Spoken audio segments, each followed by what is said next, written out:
पाक और नापाक। और पाक चीज जो है वो सच्चाई से रिप्रेजेंट करती है, उससे मिलती है, और जो नापाक है वो झूठ से जाके मिलती है। नापाक चीज हमेशा झूठ से ही निकलती है। हालेलुया। यिर्मयाह की किताब उसका 15 बाब, उसमें से मैं तलावत करेंगे। यिर्मयाह 15। अगर किसी के पास बाइबल है, अपनी बाइबल मेरे बच्चों, मेरी बहनों, मेरी बेटियों, मेरे बुजुर्गों साथ लाया करें। और हो सके तो जो लोग तालिब हैं यीशु के, वो अपनी डायरी साथ लाया करें।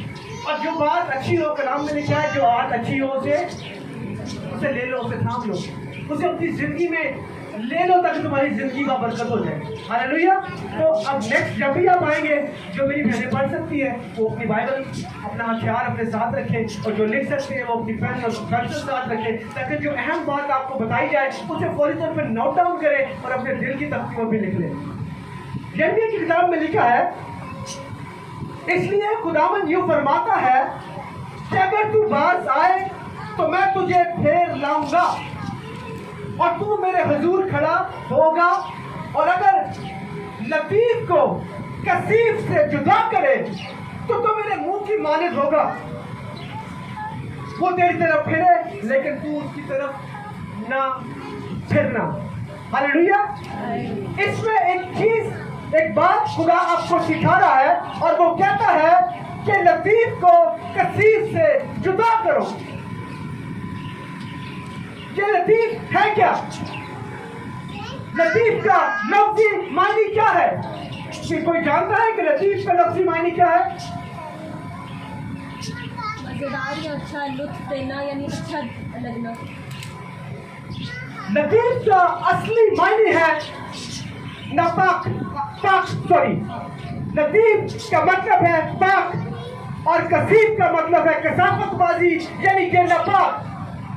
लतीफ को कसीफ से जुदा करने की बात कलाम फरमाता है, और लतीफ का लफ्जी मानी है पाक, शफाफ, साफ सुथरा, खूबसूरत।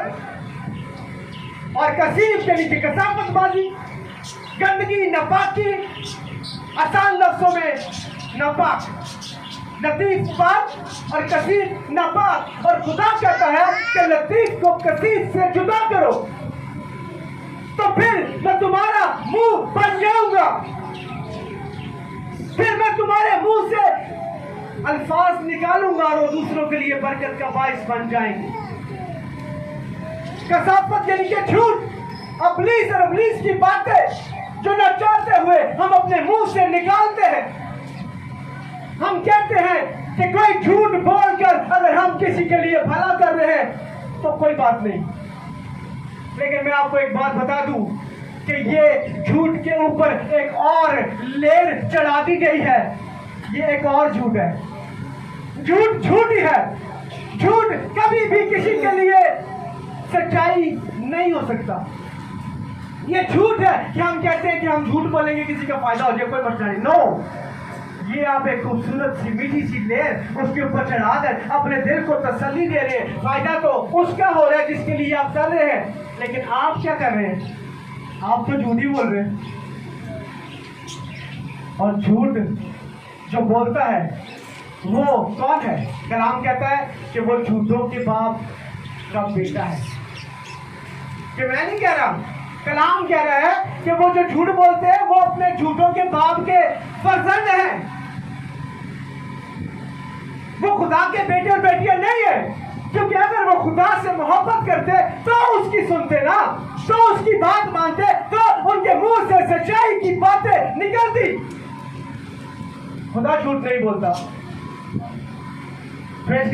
वो जो कहता है वो करता है, क्योंकि वो बातों का सच्चा है। और जो झूठा है वो झूठ बोलता है और उसकी जिंदगी में झूठी है। और खुदा कहता है कि लतीफ को कसीफ से जुदा कर दो, नापाक को पाक से जुदा कर दो, ताकि मैं तुम्हारा मुंह बन जाऊं। जब इस मुंह से हम झूठ बोलेंगे तो क्या इस मुंह में खुदा अपने कलाम को रखेगा? खुदा मुझे माफ कर दे। जब आप एक तरफ जाकर गालियां बकेंगे और झूठ बोलेंगे और झूठी बातें करेंगे और किसी की बदहोइयां करेंगे और फिर वहां से वापस आकर आप मस्बा पे बैठ जाएंगे और कलाम को सुनेंगे तो क्या ये बात मजे की है? खुदा कहता है लतीफ को कसीब से जुदा करो, यहाँ नापाक बन जाओ तो यहाँ फिर पाक साफ बन जाओ। ये दोनों का कोई तालमेल नहीं है ही नहीं है। इसीलिए तो इब्लीस नीचे गिरा दिया गया, क्योंकि वो पाक जगह पर रह नहीं सकता था। हालेलुया, प्रेज़ गॉड कि खुदा मेरे दिल में बात डाल रहा है। और जब हम नापाक होते हैं तो फिर हम खुदा के साथ कैसे रह सकते हैं? वो नापाक नहीं है, वो लतीफ है, वो पाकीज़गी से भरा हुआ है, वो कसीफ नहीं है, और वो कसावत के लोगों के साथ रहना भी पसंद नहीं करता। वो पाक साफ है और वो पाकीज़गी में रहना चाहता है। हालेलुया। आइए इब्लीस के झूठों को कुछ कलाम मुकद्दस में से देखते हैं। मत्ती की इंजील उसका 4 बाब उसकी पहली आयत में कुछ यूं मरकूम है। अब यहाँ पे देखिएगा इब्लीस के झूठ शुरू होने लगे, इसीलिए उसे लक़ब दिया गया कि वो झूठा और झूठों का बाप। उसने खुदा को भी नहीं छोड़ा, उसने यीशु को भी नहीं छोड़ा। उसने कहा कलाम में लिखा उस वक्त रूह यीशु को जंगल में ले गया ताकि इब्लीस से आजमाया जाए, और 40 दिन और 40 रात वाक़या करके आखिर को उसे भूख लगी, और आजमाने वाले ने पास आकर उससे कहा अगर तू खुदा का बेटा है तो फरमा ये पत्थर रोटी बन जाए। हालेलुया। इसमें क्या चीज आपको समझ में आ रही है? कि जो कुछ समझ में आया इस बात की? अगर आप मेरे साथ हैं तो कुछ समझ में आया? क्या समझ में आया? उठाए हाथ उठा के उठाए मुझे। किसी ने इब्लीस का झूठ पकड़ा इसमें? क्या? Oh hallelujah, praise God. एसन भाई के लिए जोरदार तालियां बजाएं, और ये तालियां आप सबके लिए बजनी चाहिए। अगर तू खुदा का बेटा है, इब्लीस का पहला झूठ, इब्लीस का पहला पलंदा जो उसने यीशु पर खोला, अगर तू खुदा का बेटा है, वो बड़ी अच्छी तरह जानता था कि वो यीशु है खुदा का अता बेटा। आप देखते हैं कलाम मुकद्दस में जब यीशु जा रहे होते हैं तो एक बदरू गिरफ्त के अंदर बदरूमें होती है, और वो यीशु कहती है ओ हम तुझे जानती हैं, तू खुदा का बेटा यीशु है, तू हमें वक्त से पहले अजाब में नहीं डाल सकता, तू हमें वक्त से पहले अजाब में डालने आ गया है। बदरूमें कौन होती है? वो इब्लीस झूठे की फौज है, इब्लीस की फौज बदरूओं की शक्लों में है। अगर उसके फर्जंद जानती है तो क्या आप शैतान नहीं जानता कि यीशु है कौन?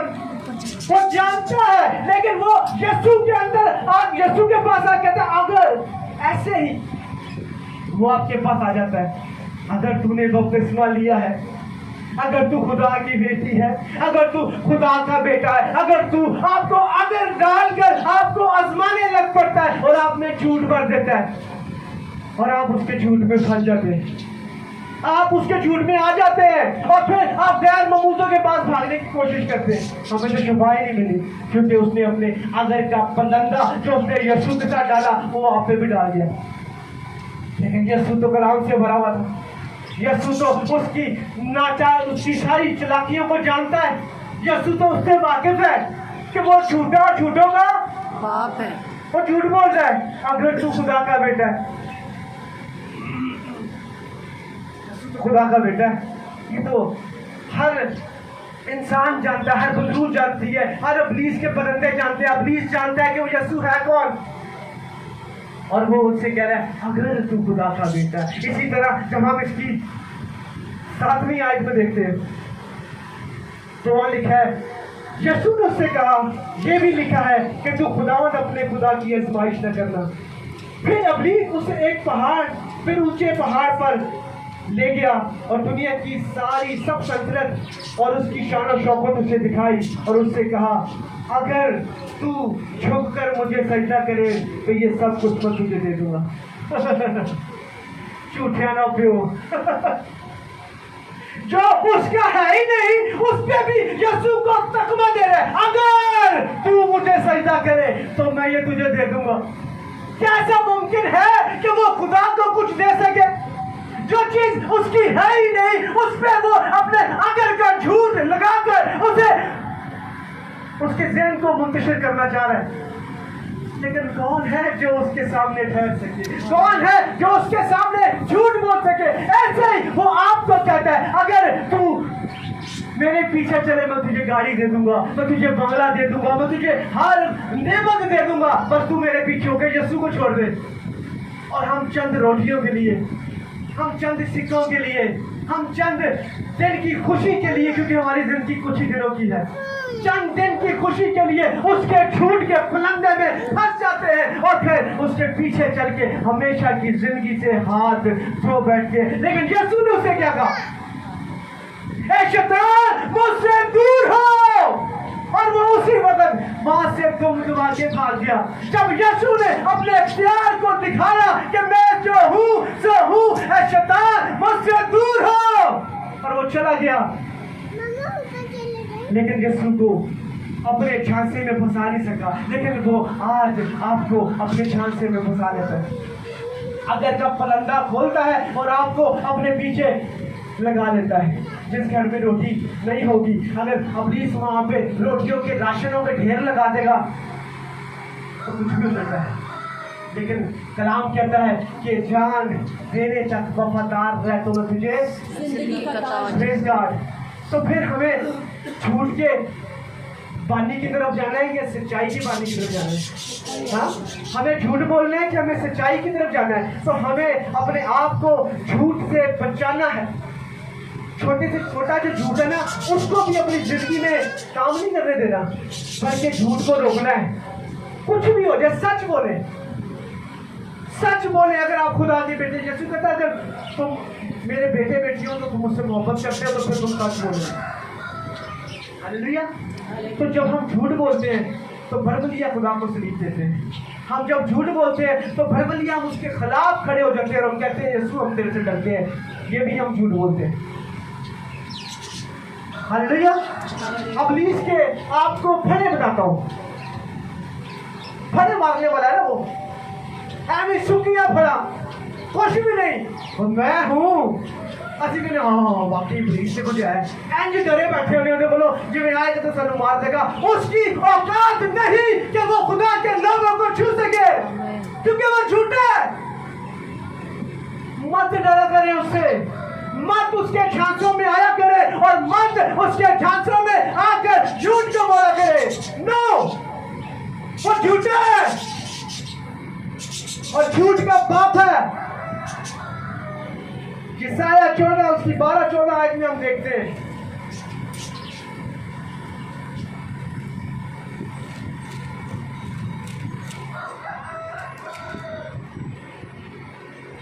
अभी कुछ देर पहले मैंने आपको बताया, लिखा है सुबह के रोशन सितारे। यहाँ पे लिखा हुआ है, ऐ सुबह के रोशन सितारे तू क्यों कर आसमान से गिर पड़ा, ऐ कौमों को पस्त करने वाले तू क्यों कर जमीन पर पटका गया। तू तो अपने दिल में कहता था मैं आसमान पर चढ़ जाऊंगा, मैं अपना तख्त खुदा के सितारों से भी ऊंचा बनाऊंगा, मैं यरूशलेम में शुमाल इतराफ में जमात के पहाड़ पर बैठूंगा, मैं बादलों से भी ऊपर चढ़ जाऊंगा, मैं खुदा ताला की मानद हूँगा। वो हर चीज गा लगा रहा है और अपने आप से झूठ बोल रहा है कि मैं ऐसा करूंगा, मैं ऐसा बनाऊंगा। इमेजिन कर रहा, झूठ बोल के अपनी फड़े मार रहा है। वो इस काबिल नहीं है कि खुदा से ऊंचा तख्त बना सके, वो इस काबिल नहीं है कि वो खुदा के सामने ठहर भी सके, लेकिन वो झूठी फड़े मार रहा है कि मैं ऐसा करूंगा, मैं ऐसे ऐसा होगा। दागू वाली कहानी कोई नहीं है मेरे बहनों और भाइयों। खुदा कहता है हाँ और ना। खुदा कहता हो जा तो हो जाता है, खुदा कहता नहीं तो नहीं, वो कहता होगा। वो झूठ बोल रहा है, अपने आप से भी झूठ बोल रहा है, और इसीलिए वो आसमान से गिरा दिया गया, क्योंकि उसने ऊपर अपने आप को, अपने अंदर से झूठ बोलना शुरू कर दिया। उसका टाइटल था, सब टाइटल के सुबह का रोशन सितारा, लेकिन वो गिरा दिया गया। क्यों गिरा दिया गया? क्योंकि उसने अपने साथ झूठ बोलना शुरू कर दिया, अपने अंदर खुदा के सामने खड़े होने की जुर्रत करनी शुरू कर दी। कोई उसका सामना कर नहीं सकता, कोई उसके सामने ठहर नहीं सकता। अजीजों, कभी भूल कर भी ये मत कहे कि खुदा तूने हमारे साथ ज्यादतियां कर दी, तूने मेरा बेटा ले लिया, तूने मेरी बेटी ले ली, तूने मेरा कारोबार ले लिया, तूने मेरा सुख चैन ले लिया। वो लेने नहीं आया, वो देने के लिए आया है। वो मांगने वाला नहीं बल्कि वो देने वाला है, और जो उसकी औलाद है वो भी मांगने वाली नहीं बल्कि बांटने वाली है। उसने हमें बरकत का बाइस बनाया है, बरकत का वसीला बनाया है, और हम एक दूसरों को बरकतें बांटे। काम नहीं होगी अगर आप काम करेंगे, अगर आप बांटेंगे तो वो बढ़ेगी, अगला भी बाबरकत होगा और आप भी बाबरकत लेने जाएंगे। मेरे बहनों और भाइयों, इसलिए अपनी जिंदगी में से आज झूठ को निकाल दो। अगर आप अपनी जिंदगी में से झूठ नहीं निकालोगे तो फिर आप झूठों के जो बाप है ना, उसके बेटे बेटियां बन जाओगे, और ये बात अच्छी नहीं है, क्योंकि जो झूठ बोलते हैं वो सारे उसके बेटे बेटियां हैं, क्योंकि वो झूठों का बाप है। ठीक है, इसी तरह अगर हम आगे चलते हैं,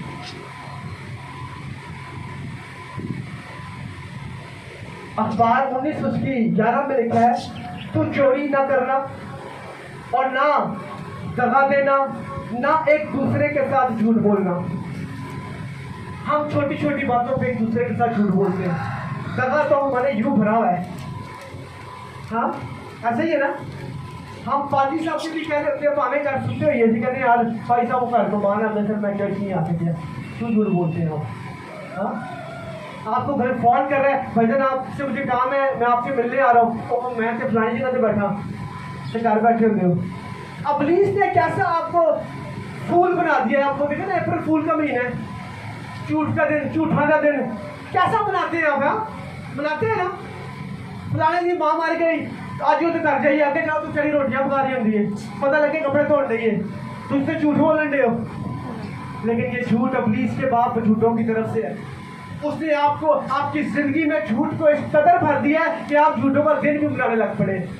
अप्रैल फूल का दिन हर बंदा कोशिश कर रहा होता है मैं किसी दिन फूल बनाता। आप फूल बना नहीं रहे होते, बल्कि आप फूल बन रहे होते। मैं आपको हकीकी स्टोरी बताता हूँ। जब मैं खुदा में नहीं था तो मेरा एक दोस्त है, शायद बॉबी भाई जानते हैं, बॉबी, उसका नाम भी बॉबी था, और उसकी मां इंस्पेक्टर है।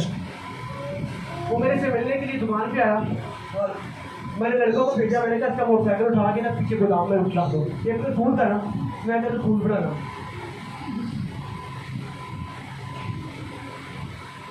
उन्होंने मोटरसाइकिल उठाया और पीछे मेरे गोदाम में जाकर रख दिया, और वो बंदा मेरे पास आया, उससे मैंने कहा तेरा तो मोटरसाइकिल चोरी हो गया लगता है, तो जाके घर थाने रिपोर्ट कराते ही वहाँ वैसे ही इंस्पेक्टर है। तो मैंने कहा मैं घूमने से जाएगा और वापस आ जाएगा। वो सच्ची मुझे थाना कैंट सदर में चला गया और जाके रिपोर्ट कराई, और रिपोर्ट करा के वापस आके मुझे कहता है कि भाई वो मैं रिपोर्ट कराया। तो सारे लड़कों ने ताड़ियाँ मारी, मैंने भी मारी, अप्रैल फूल बना दिया, तू अप्रैल फूल बन गया। अब जाके रिपोर्ट कैंसिल करा दिया। अब थाने से रिपोर्ट हो जाए तो कैंसिल से मेरी दिखाना नहीं होती। उन्होंने क्या भाई जी ने तूने फूल बनाया, उन्होंने ले गया, तो फूल मैंने बनाया था, बल्कि बनाया नहीं था, और फूल मैं ही बना। मैं जब वहाँ पे गया और जाके मैं कुर्सी पे बैठने लगा, तो उसी भाई टूटते बह रहे हैं, तो वो चले जाते बैठा। उन्होंने मुझे ज़मीन पे बैठा दिया और कहा बैठ कर, उन्हें फूल बनाया ना, उसको सबर कर देना, ऐसे जोता बांधे रहे और फिर हम तेरा फैसला करेंगे। सर 2 घंटे में ज़मीन पे बैठा रहा, और जिसको मैंने फूल बनाना था वो कुर्सी पे बैठा रहा, मैं ज़मीन पे बैठा रहा, तो फूल कौन बने हो? मैं बना ना, फूल तो मैं बना, बेइज्जती तो मेरी हो गई। 2 घंटे जलील होता रहा मैं, और उसके बाद आगे खैर मुझे उन्होंने कहा नहीं ये भी मेरा पुत्र है, तो आपस में बच्चों ने मजाक किया, तो इस बात को खत्म कर दो। तो कहने का मतलब ये है कि जो आप किसी के लिए गला खोलते हैं ना, उसमें आप खुद गिर जाते हैं। सही कह रहा हूँ, गलत कह रहा हूँ? तो इसलिए किसी के लिए गला मत खोले, बल्कि हर उस गड़े को जो किसी के लिए खुला हुआ देखे उसको बंद करने की कोशिश करें। जब आप पर्दा रखेंगे आपका पर्दा रखा जाएगा। जब आप किसी के लिए प्रोटेक्शन शील्ड बनेंगे तो मेरा यीशु आपकी प्रोटेक्शन शील्ड बन जाएगा। आप इस लास्ट वर्ड्स को देखेंगे, ये मकाशवा की किताब उसका 22वां बाब और उसकी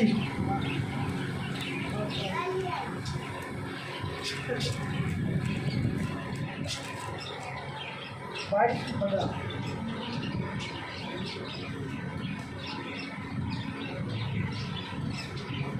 मगर कुत्तों और जादूगरों और हरामकारों और खूनियों और बुतपरस्तों और झूठी बात का हर एक पसंद करने और झड़ने वाले का हिस्सा क्या है? आग और गंदगी झील। हर झूठे बात का करने वाला और उसके बड़ी सख्त कर ले मेरे पैरों से बनाओ। जो घट रहा है वो भी और जो आगे मजे लेके उस झूठी बात को सुन रहा है उसका हिस्सा क्या है? आग और गंदगी झील।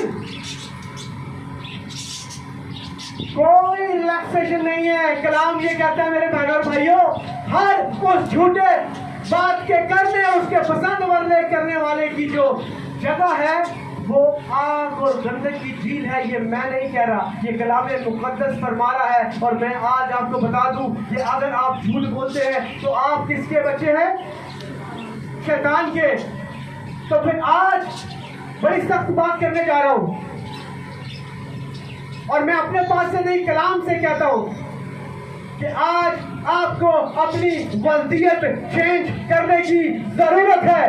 आज आपको झूठ को अपनी जिंदगी से निकाल देने की जरूरत है और सच का दामन थामने की जरूरत है, क्योंकि कलाम कहता है कि सच्चाई से वाकिफ हो, सच्चाई तुम्हें आजाद कर देगी। तो आज इब्लीस से अपना ताल्लुक तोड़ के अपनी वल्दियत को चेंज करे और यीशु को अपना सच्चा हकीकी दज्जाल दहिंदा कबूल करके उसकी राह पे चलना शुरू कर दे। वो आपको आजाद कर देगा, वो आपको बहाल कर देगा, वो आपको उठा खड़ा करेगा और आपकी जिंदगी को तब्दील कर देगा। जो थोड़े में गिरफ्तार हैं खुदा उनको बहुतों का मुख्तार कर देगा। इसलिए झूठ बोल के अपनी आमदनी को ना बढ़ाए, झूठ बोल के अपने गुनाहों की पोटली को मत भरे, बल्कि खुदा की सच्ची बातों पर अमल करके अपनी जिंदगी को और आखिरत को खूबसूरत बनाए। खुदा आपको बरकत दे। आमीन। क्योंकि आज बादशाह का दिन है तो हम